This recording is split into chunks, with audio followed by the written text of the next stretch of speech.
जय हिंद दोस्तों, स्वागत है आप सभी का गोविंद एकेडमी में। दोस्तों आज की इस वीडियो में मैं बताने जा रहा हूँ क्लास 8 हिंदी पाठ 2। तो पाठ 2 में है ईदगाह, और ईदगाह कहानी के जो हम लोग पहले सारांश देखेंगे और सारांश देखने के बाद जो इसका प्रश्न उत्तर है तो प्रश्न उत्तर की तरफ भी चलेंगे। तो पहले हम लोग ये जान लेते हैं कि ये जो ईदगाह है इस कहानी का लेखक कौन है। ईदगाह एक कहानी है, इस कहानी का जो लेखक है उनके बारे में। तो ईदगाह कहानी के जो लेखक हैं वो है प्रेमचंद्र जी। तो प्रेमचंद्र जी इनके लेखक हैं। और पहले ये जो कहानी है इसका जो शब्दार्थ है शब्दार्थ देख लेते हैं, उसके बाद हम लोग चलेंगे इसके जो कहानी है उसके सारांश की तरफ। तो शब्दार्थ में आप देखेंगे कि जैसा कि पहला में दिया गया है अभागिन। अभागिन का अर्थ ये होता है कि भाग्यहीन स्त्री। उसके बाद होता है गत। गत का मतलब होता है पिछला। उसके बाद है दिल कचोटना। दिल कचोटना का अर्थ होता है अफसोस होना, मन में कसक होना, घबराना। उसके बाद जो है ईदगाह। ईदगाह मतलब ये होता है कि वह स्थान जहाँ ईद के दिन नमाज पढ़ी जाती है। उसके बाद आप लोग देखेंगे जिस्दे का मतलब ये होता है कि सम्मान में सर झुकाना। उसके बाद है निगाह। निगाह मतलब होता है दृष्टि या नज़र। उसके बाद है प्रदीप्त। प्रदीप्त मतलब जला हुआ। मशक मतलब पशु की खाल से बना। भिस्ती मतलब होता है मशक से पानी भरने वाला। उसके बाद आप लोग देखेंगे पोथा। पोथा का मतलब होता है मोटी किताब, कॉपी। उसके बाद है उपेक्षा। उपेक्षा मतलब नज़रअंदाज कर देना। विवेक मतलब होता है भले बुरे का ज्ञान, समझ। उसके बाद है आप देखेंगे कि जप्त। जप्त मतलब दबाया हुआ। और गदगद मतलब अत्यंत प्रसन्न। दामन मतलब आंचल। और ठोस मतलब मजबूत। तो जैसा कि आपने देखा कि ये कहानी का शब्दार्थ। अब चलते हैं हम लोग कहानी के कुछ सारांश की तरफ। कहानी समझ लेने के बाद उसके बाद हम लोग प्रश्न उत्तर की तरफ चलेंगे। आइए कहानी के सारांश की तरफ। जो लिखा हुआ है वह प्रेमचंद्र रचित यह कहानी बाल मनोविज्ञान पर आधारित है। यानी कि आपसे पूछा जाएगा कि यह कहानी किस पे आधारित है, तो यह कहानी बाल मनोविज्ञान पे आधारित है। यह कहानी वंचित बचपन के परिस्थितियों पर मार्मिक ढंग से टिप्पणी करती है। अभावग्रस्त जीवन बाल मन को व्यस्त की तरह सोचने के लिए मजबूर करता है। हामिद खिलौने की जगह अपनी दादी के लिए चिमटा खरीद कर लाता है, और दादी अमीना के लिए यह दृश्य गहरी संवेदना की अभिव्यक्ति का कारण बनता है। दादी को लगता है कि काश इस बच्चे को भी वह सब कुछ मिलता जो पड़ोस के बच्चे को मिलता है। ये तो कुछ सारांश है, यानी कि ये जो हेडलाइन है उसमें इस कहानी की जो टिप्पणी है ये दी गई है। चलिए अब हम लोग कहानी को विस्तार से पढ़ते हैं, उसके बाद समझते हैं, उसके बाद प्रश्न उत्तर की तरफ चलेंगे। तो इसमें दिया गया है कि रमज़ान के पूरे 30 रोज़ों के बाद आज ईद आई है। गाँव में कितनी हलचल है, ईदगाह जाने की तैयारी हो रही है। यानी कि रमज़ान के बाद ईद आती है, तो ईद जब आई है तो क्या होता है कि गांव में बहुत हलचल है, खुशहाली है। बच्चे लोग तैयार हो रहे हैं, खुश हो रहे हैं कि जल्द से जल्द वो कहाँ जाए, ईदगाह जाए। लड़के सबसे ज़्यादा प्रसन्न हैं, यानी कि बच्चे लोग जो हैं वो बहुत ज़्यादा प्रसन्न हैं। उसकी जेबों में कुबेर का धन है, धन भरा हुआ है। यानी कि उसके जेबों में क्या है कि बहुत सारे पैसे हैं, जिसके कारण वो क्या है बहुत खुश हो रहे हैं।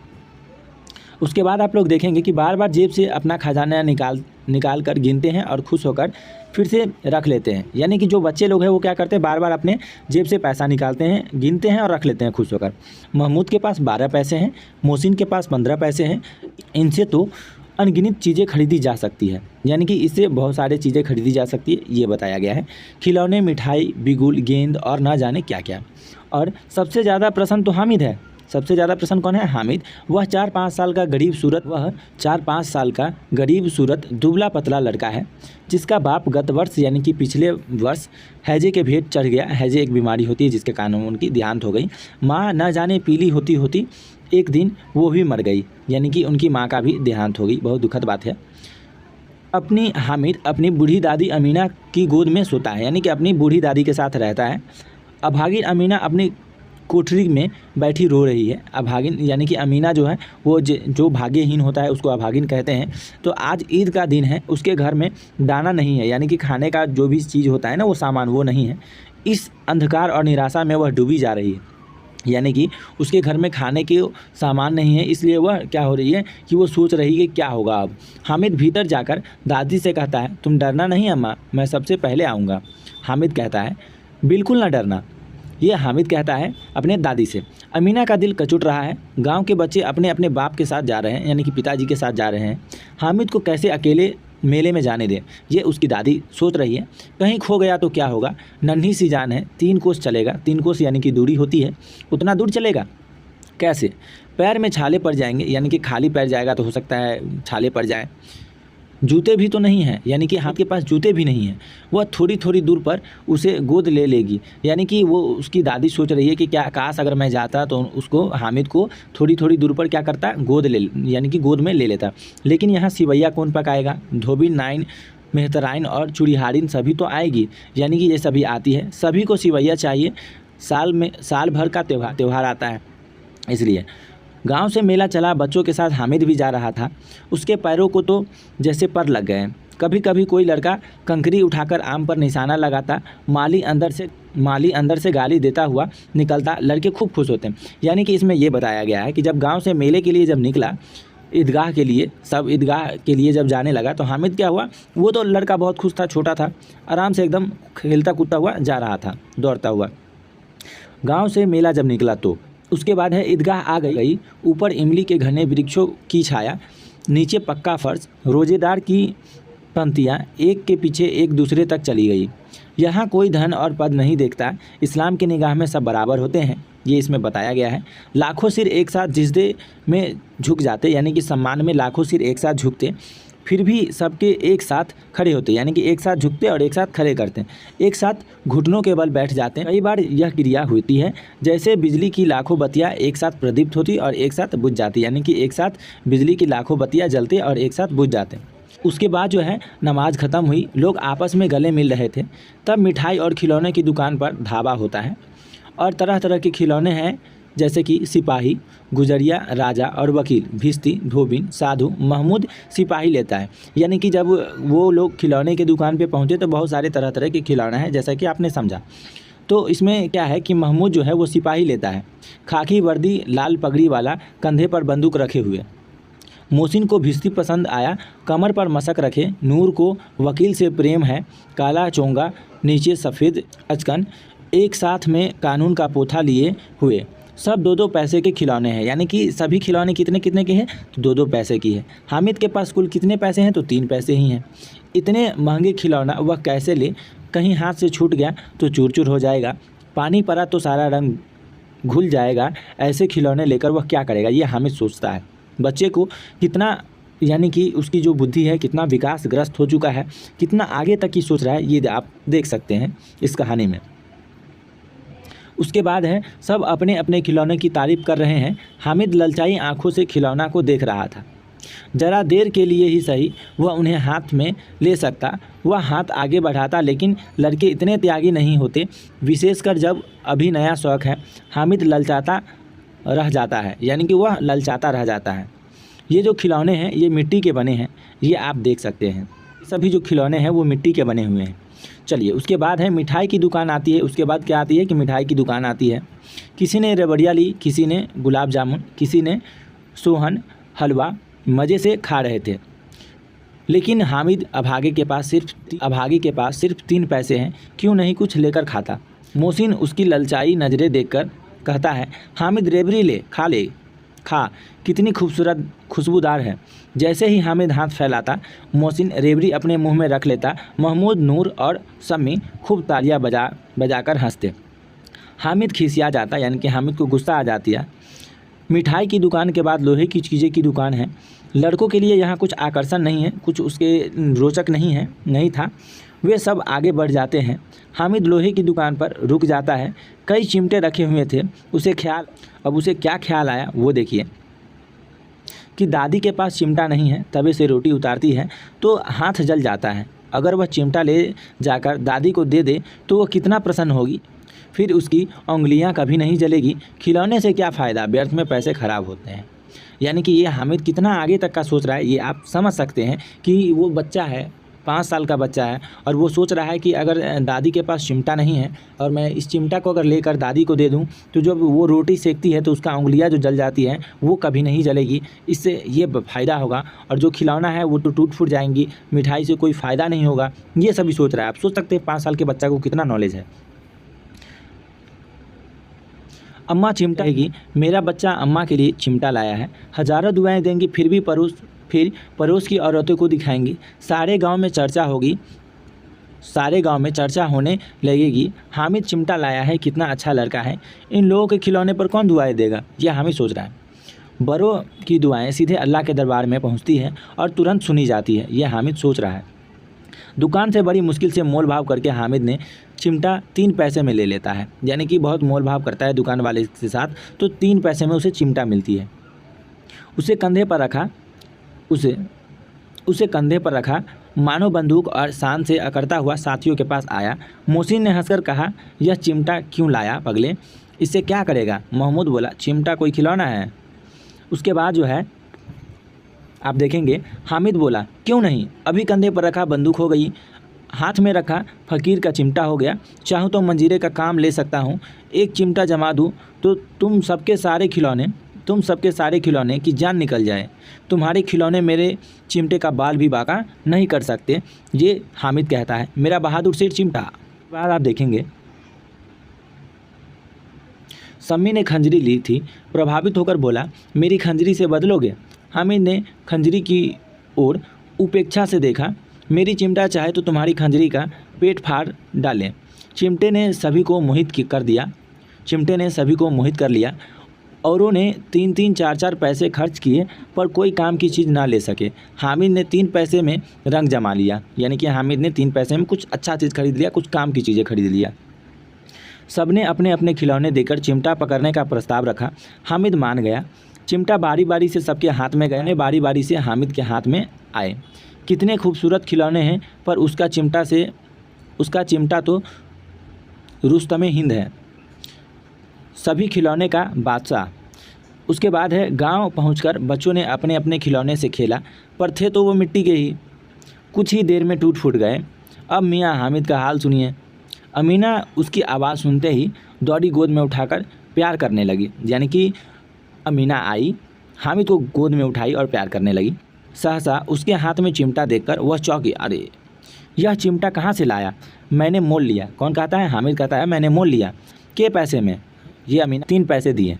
अमीना छाती पीट ली, यह कैसा बेसमझ लड़का है, ना कुछ खाया ना कुछ पिया, लाया क्या? चिमटा। सारे मेले में तुझे और कोई चीज़ ना मिली जो यह लोहे का चिमटा उठा लाया? ये हामिद को अमीना कहती है। उसके बाद है हामिद ने अपराधी भाव से कहा, तुम्हारी उंगलियां तवे से जल जाती थी, इसलिए मैंने इसे ले लिया। बुढ़िया का क्रोध शांत हो गया, यानी कि शांत में स्नेह में बदल गया। यह स्नेह मुक्त था, खूब ठोस स्वाद से भरा हुआ।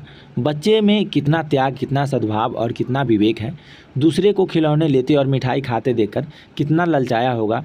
मन इतना जब्त इससे हुआ कैसे वहाँ भी इसे अपनी बुढ़िया दादी की याद बनी रही। अमीना का मन गदगद हो गया। अमीना की आंखें भर आई। दामन फैसला हामिद को दुआएं देती जाती थी और आंसू की बड़ी बड़ी बूंदें गिराती जाती थी।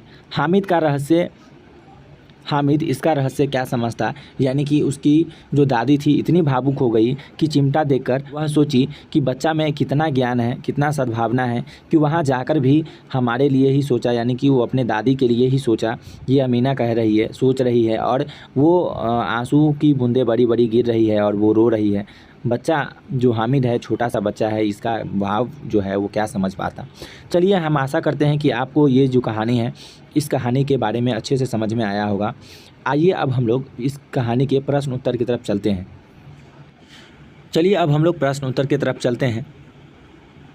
जो प्रश्न उत्तर है बिहार बोर्ड क्लास 8 पाठ 2 ईदगाह के जो प्रश्न उत्तर है उसके बारे में हम लोग जानते हैं।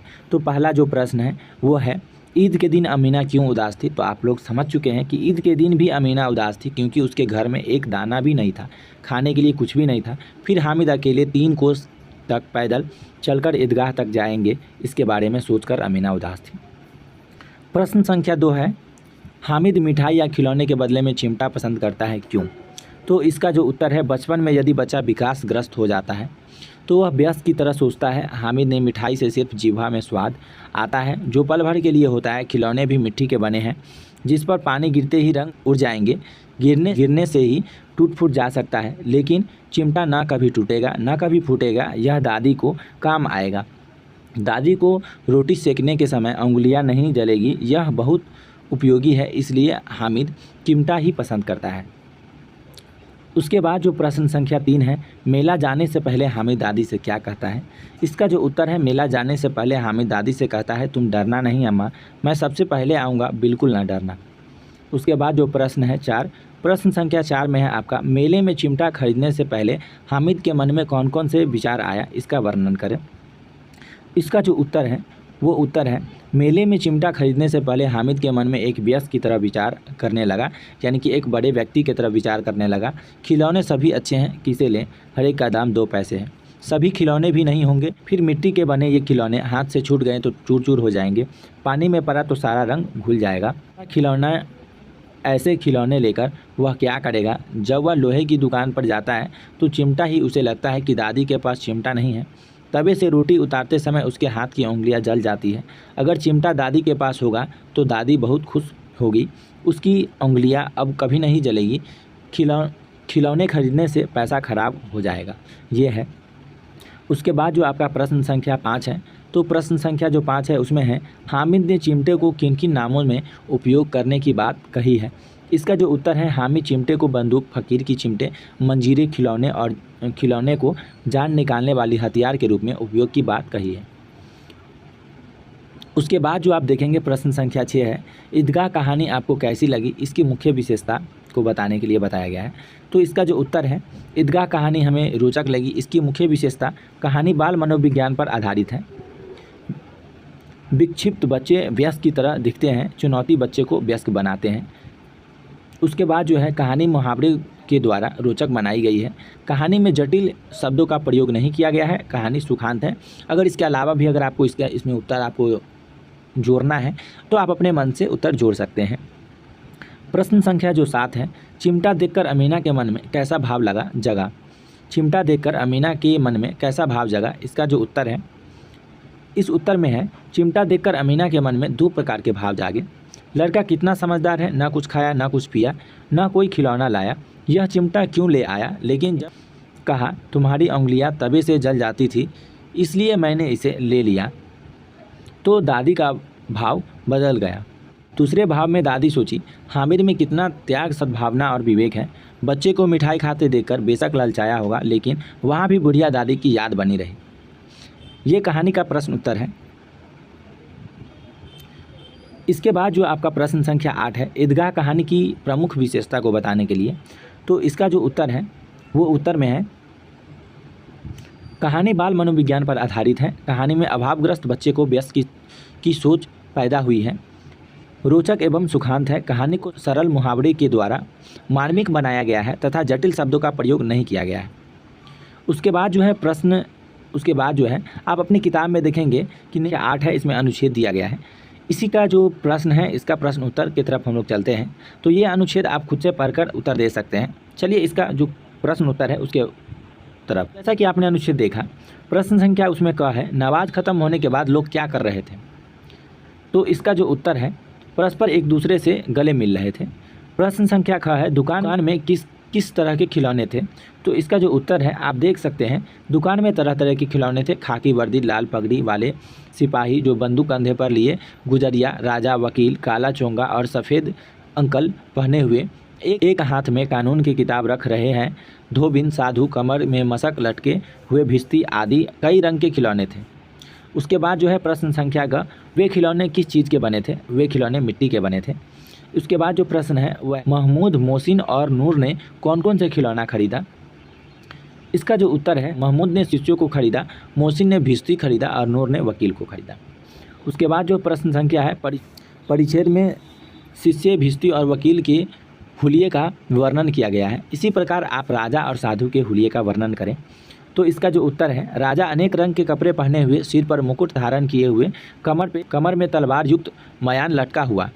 अब साधु के बारे में जानते हैं। तो साधु बड़ी बड़ी दाढ़ी, मूछें, जनेऊ पहने, हाथ में कमंडल और ललाट पर चंदन की रेखाएं। इसको अलग अलग करके आप लिख सकते हैं।